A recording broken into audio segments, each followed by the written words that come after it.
தூங்கி எந்திரிச்சோடனே உங்களுக்கு தும்மல் இருக்கா? சின்ன தூசி பட்டாலும் ஒரு 10 to 15 டைம்ஸ் அந்த மாதிரி தும்மல் ஜாஸ்தியாக வருதா? தும்மல்னால உங்க டே டு டே ரொட்டீன் செய்ய ரொம்ப கஷ்டப்படுறீங்களா? இதுக்கு ஒரு பெர்மனன்ட் சொல்யூஷன் தேடிட்டு இருந்தீங்க அப்படின்னா இந்த வீடியோ ஃபுல்லாக பாருங்க. Hi, this is doctor Joy, homeopathy consultant. நிறைய பேர் பார்த்தீங்கன்னா இந்த தும்மல்னால ரொம்ப கஷ்டப்பட்டுட்டு இருப்பாங்க. சில பேருக்கு காலைல தூங்கி எந்திரிச்ச உடனே தும்மல் வரும். சின்ன தூசி பட்டாலுமே கண்டினியூஸாக தும்மல் வரும். சமைக்கும் போது தும்மல் வரும். சில்லுன்னு கொஞ்சம் காற்று பட்டாலே தும்மல் ஜாஸ்தியாக வரும். தலை குளிச்சா தும்மல் வரும். ஜூஸ் ஏதாவது குடிச்சாங்கனாலும் தும்மல் அதிகமாக இருக்கும். ஸோ இந்த மாதிரி நிறைய பேர் கஷ்டப்படுவாங்க. இந்த தும்மல் எதனாலலாம் வரும் அப்படின்னு பார்த்தீங்கன்னா 3 காரணங்கள்னால வரும். ஒன்று அலர்ஜிக் ரைனைட்டிஸ், அடுத்து maxillary sinusitis, nasal polyp. So இந்த 3 இருந்தால் மட்டும்தான் தும்மல் நிறைய பேருக்கு வரும். இந்த அலர்ஜிக் ரைனைட்டிஸ்னா என்ன அப்படின்னு பார்த்தீங்கன்னா ஒரு இன்ஃப்ளமேஷன்.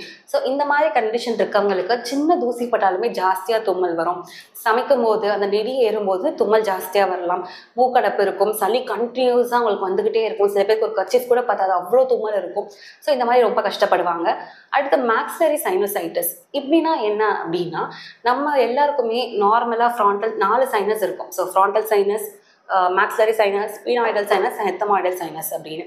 ஸோ இந்த சைனஸ்லாம் பார்த்தீங்கன்னா ஒரு எம்டி ஸ்பேஸாக இருக்கும். ஸோ இந்த எம்டி ஸ்பேஸில் ஃப்ளூயிட் கலெக்ட் ஆகும்போது இதை நம்ம சைனோசைட்டிஸ் அப்படின்னு சொல்கிறோம். ஸோ இந்த மாதிரி மேக்ஸிலரி சைனோசைட்டிஸ் இருக்கவங்களுக்கு பார்த்தீங்கன்னா கண்டினியூஸாக தும்மல் இருக்கும். கொஞ்சம் ஜூஸ் குடித்தாலோ இல்லை ஐஸ்கிரீம் சாப்பிட்டாலோ தும்மல் ரொம்ப ஜாஸ்தியாக இருக்கும். இதனாலே நிறைய பேர் ஜூஸ் ஐஸ்கிரீம் அவாய்ட் பண்ணிடுவாங்க. இது மாதிரி இங்கே தொட்டு பார்த்தா ரொம்ப வலி இருக்கும். சில பேருக்கு வீக்காக இருக்கும். காலையில் எந்திரிச்ச உடனே ஒரு ஃபேஸ் ஃபுல்லாக பார்த்தீங்கன்னா ஒரு வீங்கின மாதிரி இருக்கும். ஸோ இதனால ரொம்ப கஷ்டப்படுவாங்க நிறைய பேர். அடுத்து பார்த்தீங்கன்னா நேசல் பாலிப். ஸோ இந்த நேசல் பாலிப்னா என்ன அப்படின்னா மூக்கில் சதை வளர்றது. இதுதான் நம்ம நேசல் பாலிப் அப்படின்னு சொல்கிறோம். ஸோ இந்த நேசல் பாலிப் இருக்கவங்களுக்கும் பார்த்தீங்கன்னா தும்மல் இருக்கும். ஸோ அவங்களுக்கு என்ன இருக்கும் அப்படின்னா மூக்கடைப்பு தான் ரொம்ப ஜாஸ்தியாக இருக்கும். ஸோ தலைவலி இருக்கலாம், தொண்டைக்குள்ளே சளி இறங்கும், குரட்டை ஜாஸ்தியாக இருக்கும். இந்த மாதிரி நேசல் பாலிப் இருக்கவங்களுக்கு மூச்சு விட கொஞ்சம் சிரமமாக இருக்கும். அதனால் குரட்டையும் ஜாஸ்தியாக இருக்கும். ஸோ இதுதான் முக்கியமான காரணங்கள் இந்த தும்மல் வர்றதுக்கு. ஸோ இதுக்கு ஒரு பெர்மனெண்ட்டாக எஃபெக்டிவாக சைடு எஃபெக்ட்ஸ் இல்லாமல் உங்களுக்கு ட்ரீட்மெண்ட் வேணும்னா கண்டிப்பாக நீங்கள் ஹோமியோபதியை ட்ரை பண்ணுங்கள். ஸோ ஹோமியோபதியில் பார்த்தீங்கன்னா சிம்டம்ஸ் எல்லாத்தையுமே அனலைஸ் பண்ணி எல்லாருக்கும் ஒரே சிம்டம்ஸ் இருக்கிறது இல்லை. ஒருத்தருக்கும் ஒரு சிம்டம்ஸ் டிஃபர் ஆகும். ஸோ உங்களுக்கு என்ன சிம்டம்ஸ் இருக்குது அதை கம்ப்ளீட்டாக கேஸ் ஸ்டடி பண்ணி உங்களுக்கு என்ன மெடிசன் கொடுக்கலாம் அப்படின்னு நம்ம ஒவ்வொருத்தருக்கா இண்டிவிஜுவலைஸ் பண்ணி மெடிசன் கொடுக்கும்போது உங்களுக்கு ஒரு பெர்மனன்ட் சொல்யூஷன் கண்டிப்பாக கிடைக்கும். ஸோ இந்த தும்மல்னால ரொம்ப கஷ்டப்படுறீங்களா? கண்டிப்பாக ஹோமியோபதியை ட்ரை பண்ணுங்கள்.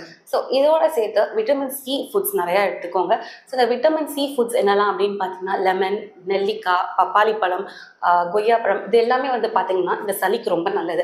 ஸோ நிறைய பேர் இதெல்லாம் சாப்பிட்டா ரொம்ப அதிகமாக சளி பிடிக்கும்னு நினைக்கிறாங்க. பட் அதெல்லாம் உண்மை கிடையாது. ஸோ இந்த விட்டமின் சி ஃபுட் எடுத்தீங்கன்னா இது உங்களுக்கு ஒரு இம்யூனிட்டியை இன்க்ரீஸ் பண்ணும். ஸோ இந்த இம்யூனிட்டி இன்க்ரீஸ் ஆகுறதுனால உங்களுக்கு இந்த பிரச்சனையிலிருந்து விடுபட சான்ஸ் நிறையா இருக்குது. ஸோ இதுக்கு ஒரு complete cure and permanent solution தேடிட்டு இருக்கீங்க அப்படின்னா கண்டிப்பாக ஹோமியோபதியை ட்ரை பண்ணுங்கள். Begin your health journey with homeopathy.